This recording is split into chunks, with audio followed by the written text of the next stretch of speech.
Very interested in knowing how many hours of sleep you got last night. I don't know, about 5 or 6, I think. 5? I don't know. I feel like we know part of the answer to this because you were trapped in Westworld for a while. But how? I mean, on a regular day for you, are you sleeping? You're not sleeping a lot, right? Oh, geez, do I look that bad? No. You look great. Oh, but we just imagine with the amount of responsibilities, with the amount of, with what you've got going on, do these problems still keep you up at night, or do you think we're on our way to solving them? Well, right now the only things that are really stressing me out in a big way are AI, obviously. That's like always there. And I'm working really hard on Tesla Model 3 production. We're making good progress, but it's hugely hard work. But those are the two most stressful things in my life right now. At what time do you get up normally in the morning? For me, it's usually about 7. 7, okay. But I go to bed late, so usually I go to bed around 1 a.m. or so. 1 a.m. Yeah. And you start the day with a real breakfast, or just with a coffee, or with a water? That also varies a lot. I think it's probably true that having a good breakfast is a good idea, but usually I don't have time for that. So sometimes it's made for me, but probably half the time I don't have any breakfast. I had to also have like coffee or something like that. And a Mars bar with it? Mars bar, sure. I'm trying to cut down on sweet stuff. So, but I think I probably should have like an omelet and a coffee or something like that. That seems like probably the right thing. And sometimes I do have that. Okay, so you're CEO of 2 companies. You're chairman of Solar City. Talk about time management. How on earth do you do this? Well, do you get any sleep? Yeah, sometimes not enough. Sleep is really great because I find if I don't get enough sleep, then I'm quite grumpy. Obviously, I think most people are that way. And also, I try to sort of figure out what's the right amount of sleep, because I found I could drop below a certain threshold of sleep, and although I'd be awake more hours and I could sustain it, I would get less done because my mental acuity would be affected. So I found generally the right number for me is around 6 to 6.5 hours on average per night. That's not too bad. Yeah. Right. And any other tips on... That is an average, though. Right. Any other tips on just managing to run 2 companies simultaneously? I mean, do you find, I know you're up here Monday, Tuesday. Is it all Tesla when you're up in Silicon Valley, and all SpaceX Wednesday, Thursday? Having a having a smartphone is incredibly helpful, because that means you can do email during interstitial periods. Like if you're in a car, you're walking, in the bathroom, everywhere. You can do email practically when you're awake. So that's really helpful to have email for SpaceX and Tesla integrated on my phone. And then it's just you have to apply a lot of hours to actually working. So the way I generally do it is I'll be working at SpaceX on Monday, and then Monday night fly to the Bay Area, spend Tuesday and Wednesday in the Bay Area, then at Tesla, and then fly back on Wednesday night, spend Thursday and Friday at SpaceX. In the last several months, then I would fly back here on a Saturday and either spend Saturday and Sunday at Tesla or spend Saturday at Tesla and Sunday at SpaceX. And where do the boys fit in? You have 5 sons. Yeah. Do they tag along with Dad on some of these trips? I do drag them along in a lot of things, actually. They're remarkably unimpressed by...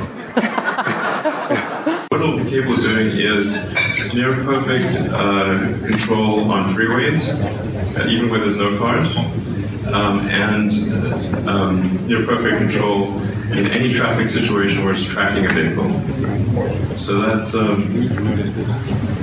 maybe a different one. Hello?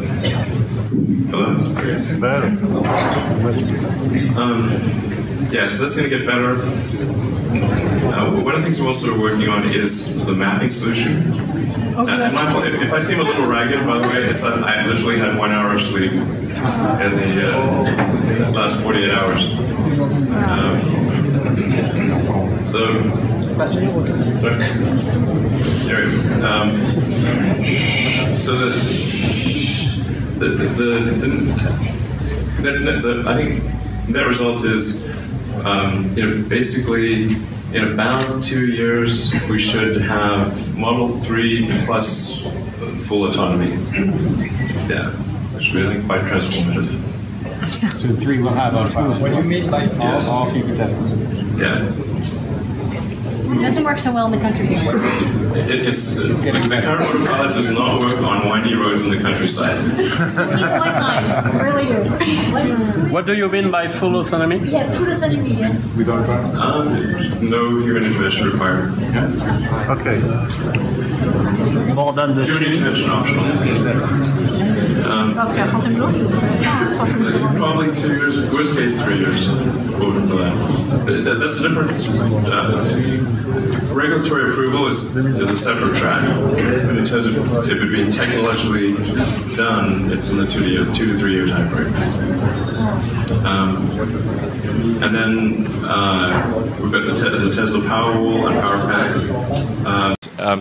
Some of them are going to sound like, well, you've heard it before, but it's worth re-emphasizing. I think the first is you need to work, depending upon how well you want to do, and particularly if you're starting a company, you need to work super hard. So what does super hard mean? Well, when my brother and I were starting our first company, instead of getting an apartment, we just rented a small office and we slept on the couch. And we showered at the YMCA, and we're so hot up we had just one computer. So the website was up during the day, and I was coding at night, 7 days a week, all the time. And I sort of briefly had a girlfriend in that period, and in order to be with me, she had to sleep in the office. So work hard, like every waking hour. That's the thing I would say particularly if you're starting a company. And I mean, if you do simple math, say like, okay, if somebody else is working 50 hours and you're working 100, you'll get twice as much done in the course of a year as the other company. The other thing I'd say is that if you're creating a company or if you're joining a company, the most important thing is to attract great people. So either join a group that's amazing, that you really respect, or if you're building a company, you've got to gather great people. I mean, all a company is a group of people that have gathered together to create a product or service. And so depending upon how talented and hardworking that group is, and the degree to which they are focused cohesively in a good direction, that will determine the success of the company. So do everything you can to gather great people if you're creating a company. Then I'd say focus on signal over noise. A lot of companies get confused. They spend money on things that don't actually make the product better. So, for example, at Tesla, we've never spent any money on advertising. We put all of the money into R&D and manufacturing and design to try to make the car as good as possible. I think that's the way to go. So, for any given company, just can keep thinking about, are these efforts that people are expending, are they resulting in a better product or service? And if they're not, stop those efforts. And then the final thing is to sort of don't just follow the trend. So you may have heard me say that it's good to think in terms of the physics approach of first principles, which is rather than reasoning by analogy, you boil things down to the most fundamental truths you can imagine, and you reason up from there. And this is a good way to figure out if something really makes sense, or if it's just what everybody else is doing. It's hard to think that way. You can't think that way about everything. It takes a lot of effort. But if you're trying to do something new, it's the best way to think.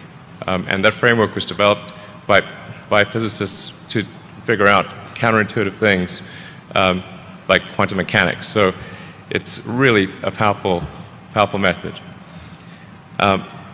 Anyway, so that's, and then I think that the final thing I would encourage you to do is, now is the time to take risk. You don't have, yeah, you don't have kids. Your obligation. Well, sorry, probably don't have kids.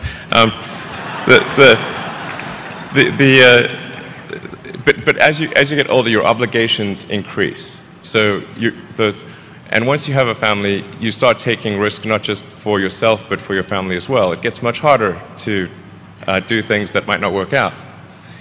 So now is the time to do that before you have those obligations. So I would encourage you to take risks now. Do something bold.